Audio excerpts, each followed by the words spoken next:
तो औरंगजेब को पाकिस्तानी हिस्ट्री में, पाकिस्तानी तारीख में और हमारी इस्लामिक हिस्ट्री में ये कहा जाता है कि वो एक हीरो था हमारे लिए। हमें उसे बहुत अच्छे अल्फाज से याद किया जाता है, जबकि वो एक विलन और एक जालिम बादशाह साबित हुआ। अगर आप हिस्ट्री को देखें तो जितने उसने बड़े बड़े जुल्म किए सिखों पे, हिंदूस पे, ठीक है, बहुत से उसने जुल्म किए आपने 50 साल के दौर में। शाहजहां को 8 साल किले में बंद रखा, फिर अपने भाइयों को खुद ही कत्ल कर दिया तख्त के लालच में।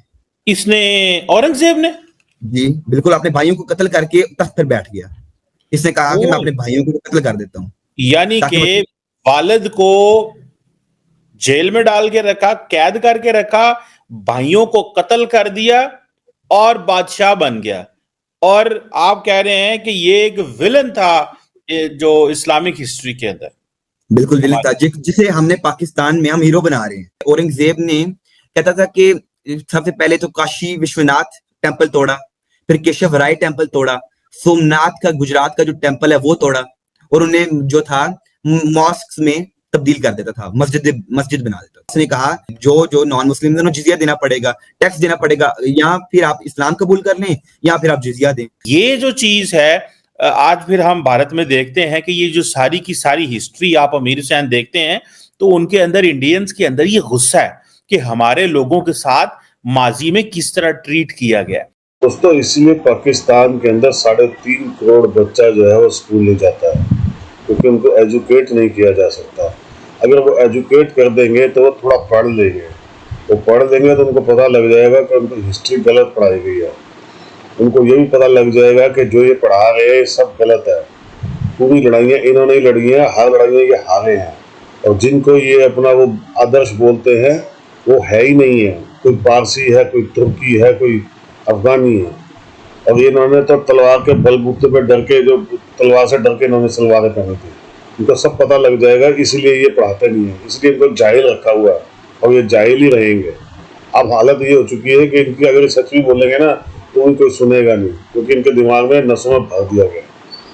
कमेंट्स कीजिएगा दोस्तों, वीडियो को लाइक और चैनल सब्सक्राइब जरूर कीजिएगा। आप कैसे, आपने तारीख, आपको भी बेसिकली हिस्ट्री पढ़ने का शौक है दरअसल, तो आपकी क्या अप्रोच है औरंगजेब के बारे में, और आप कैसे देखते हैं? ओवरऑल कहा जाता है कि ये जो मुगल लीडर्स थे ये इन्वेडर्स थे, क्या कैसे देखते हैं आप? आपकी रीडिंग या स्टडी क्या कहती है?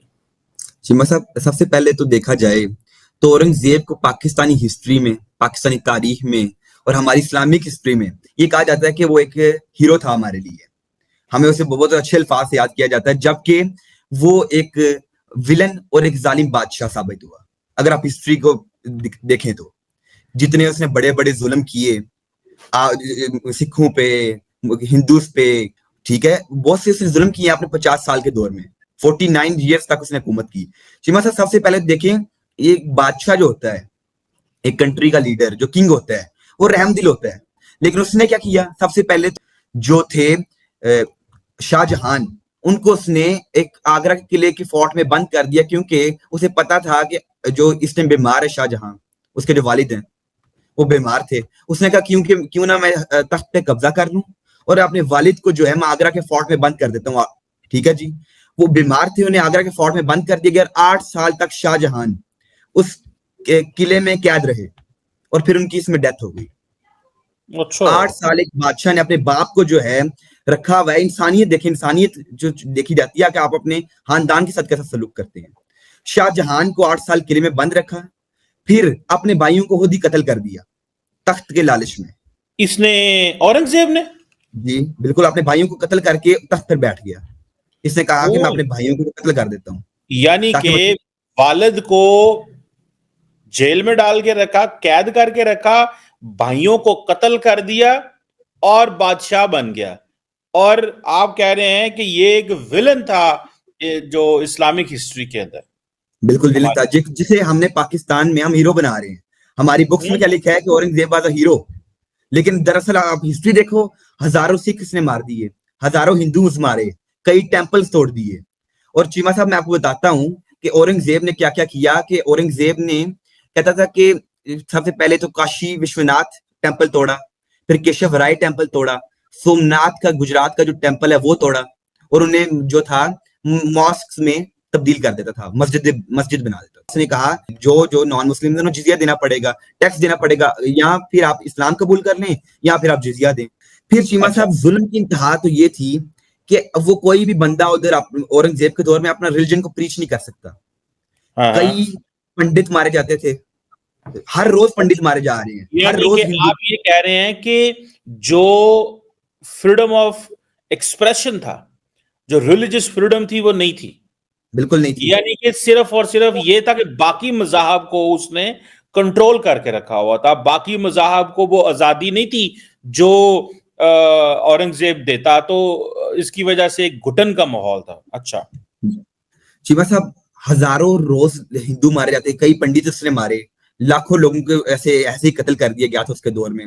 फिर जो है जी फोर्स्ड कन्वर्जन करवाता था वो, कहता था अच्छा। कि कई जो बड़े खानदान होते थे, हिंदू खानदान, राजस्थान के अक्सर जो बादशाह होते थे, उन्हें हाँ कहता था हाँ। कि तुम इस्लाम कबूल करो। हम्म। जबरदस्ती उनसे इस्लाम कबूल करवाया जाता था, हाँ जो कि हाँ। तलवार के जोर पे, वरना आपको हम मार देंगे। और हम्म। कई ऐसे हिंदूज को कहा गया कि आपको हम मार देंगे वरना इस्लाम कबूल कर लें।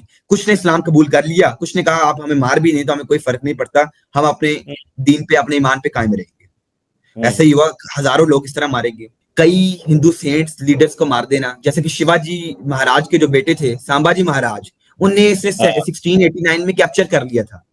कैप्चर अच्छा। करके उसे अपने साथ ले गए, तो उसने उन्हें औरंगजेब ने कहा कि आप इस्लाम कबूल कर लो, हम आपको तख्त हाँ। देंगे, ताज देंगे, पैसा देंगे, दौलत देंगे, शोहरत देंगे, हर चीज आपको मिलेगी, लेकिन इस्लाम हम्म। कबूल करना पड़ेगा। जब उन्हें इनकार कर दिया तो उनका भी, उन्हें भी सर कलम कर दिया गया, उनका भी बिहेड कर दिया गया इस बात के ऊपर। इस बात के ऊपर। हजारों सिख इस बात के ऊपर मारे गए हैं कि आप इस्लाम कबूल नहीं करेंगे तो हम आपका सर काट देंगे। तो ये जो चीज है, आज फिर हम भारत में देखते हैं कि ये जो सारी की सारी हिस्ट्री आप अमीर हुसैन देखते हैं, तो उनके अंदर, इंडियंस के अंदर ये गुस्सा है कि हमारे लोगों के साथ माजी में किस तरह ट्रीट किया गया। तो ये बिल्कुल। बेसिकली वो गुस्सा जो है वो उसकी बात हो रही है। जी बोले आप।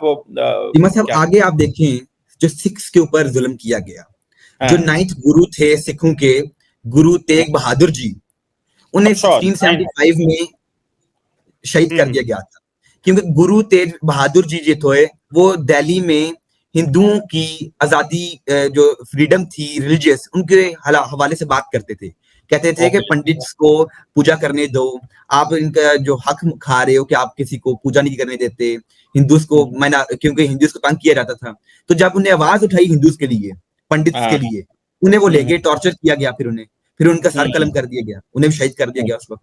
हम्म। फिर उनके जो बेटे थे, जो हम्म। 10th गुरु थे उनके, गुरु गोबिंद सिंह जी, उनको भी हम्म। ऐसे ही शहीद किया गया। चीमा साहब ऐसे देखें, औरंगजेब इतना जालिम था, इतना बेदिल था, रहम उसमें है ही नहीं था कि उनके जो हम्म। बेटे थे, 12 हम्म। साल के, 14 साल के बेटों को भी शहीद कर दिया गया जंग में, जबकि बच्चों को जंग में नहीं मारा जाता।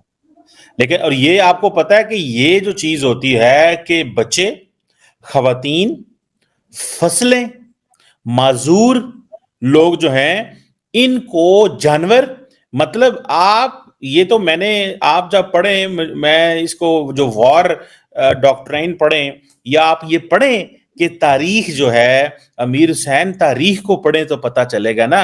ऐसे थोड़े ही होता है, गुजारे होते हैं।